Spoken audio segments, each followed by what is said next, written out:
Good morning, ladies and gentlemen. As Porter, just want to show you the amount of trash that we have to deal with in the city of Roxbury itself. Now, I've been watching this for at least a month and a half, maybe longer. I've been passing through this area, trying to give the city, the benefit of a doubt that they will probably clean it. Maybe they're tied up, they're busy, they haven't got to it yet. But this stuff's been here more than a month, so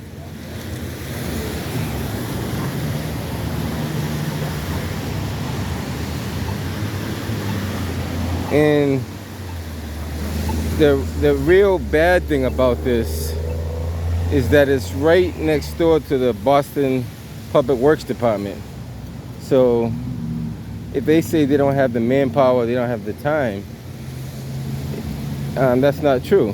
Like, all you need is a guy with a shovel, a barrel, and a broom just to come up here and clean this stuff up. We're at the intersection of Ritchie and what's that, Columbus Ave behind me? Columbus Ave. Now, for months, when I say months, I mean months. And you could tell for yourself. Look how long the weeds have overgrown out of the fence. This is the DPW Yard. This is the city of Boston. And they're probably not going to clean it up anytime soon, but you be the judge.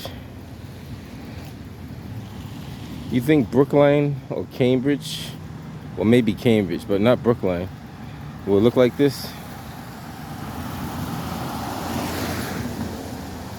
And if you doubt that this is the DPW Yard, just look to my left. That's all their, where they keep the salt. They got the salt spreaders. They got the snow plows. They have the Christmas tree base. Oh, this is right outside their yard. Even inside their yard, look at the overgrowth inside the yard. Same as the outside. I mean,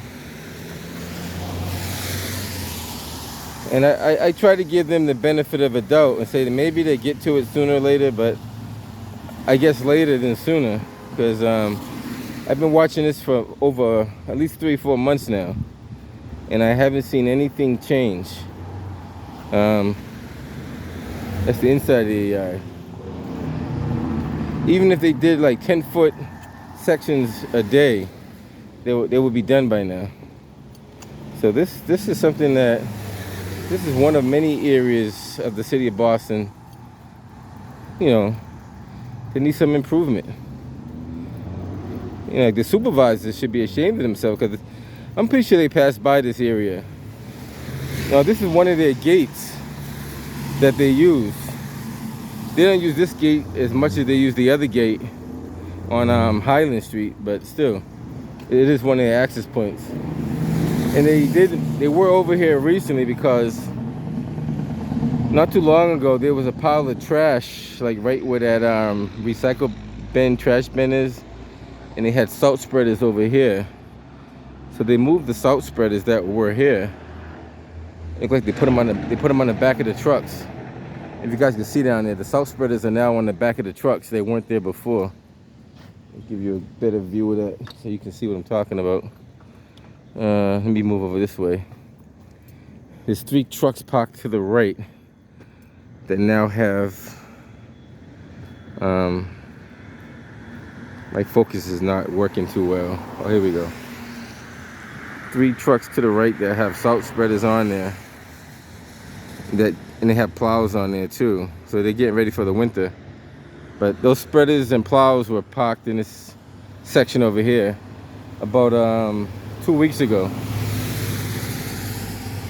And even inside the yard, they got trash. So, and just recently, this cut down weeds over here left on the side.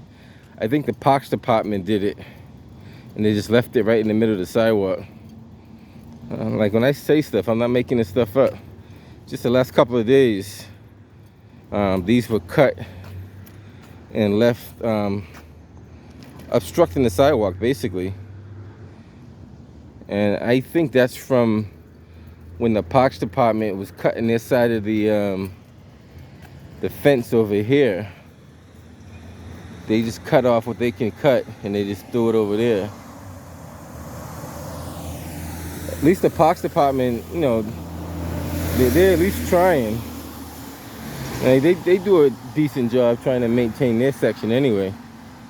But the city, I don't know. Even these sidewalks look like they could use some attention. They're definitely a trip hazard. Definitely could use some attention.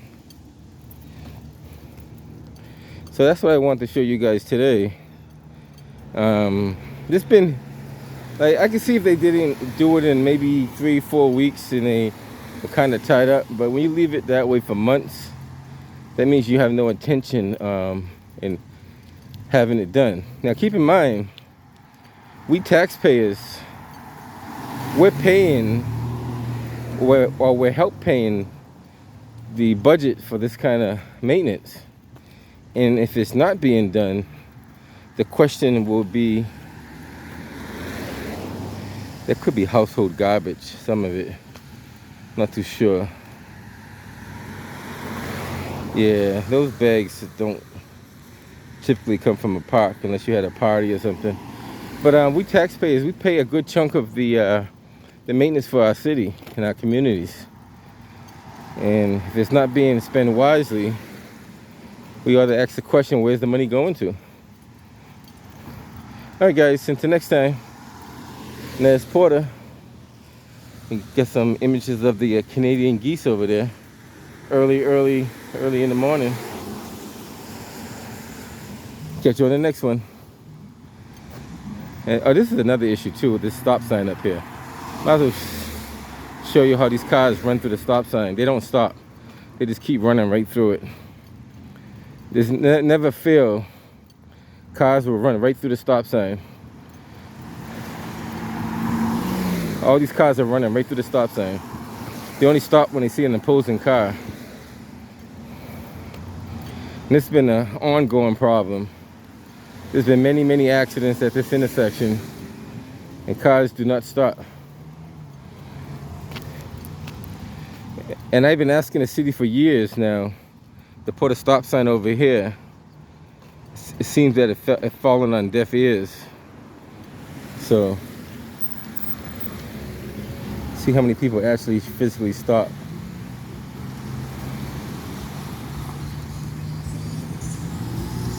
Nobody's doing a physical stop. Not one of them. Not even at least he tried. No one does a physical. I very rarely do I see a physical stop here at this intersection. I see pedestrians almost get hit, cars almost get struck, and he's only stopping because there's a pedestrian in the roadway. And I ask people time and time again, this is not a safe intersection at all. It's very dangerous. Just as bad as Dio and Walnut Ave is. And the city's well aware of it. So I don't bother calling the city anymore, because once they've been told, they've been notified, and then now it's on them. You only could warn somebody so many times before they have to deal with it. See, these guys don't have a stop sign, so that's why theoretically they don't have to stop. That's why I've been advocating to have a stop sign put here, because these cars can run all day, all night, and never stop, and these cars will never get a chance to go through. So, and that's very dangerous. I mean, it is what it is, but the city of Boston just doesn't care about it. They don't care.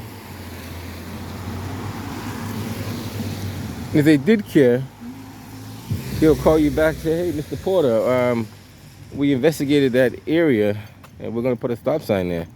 They put a stop bar, but that's...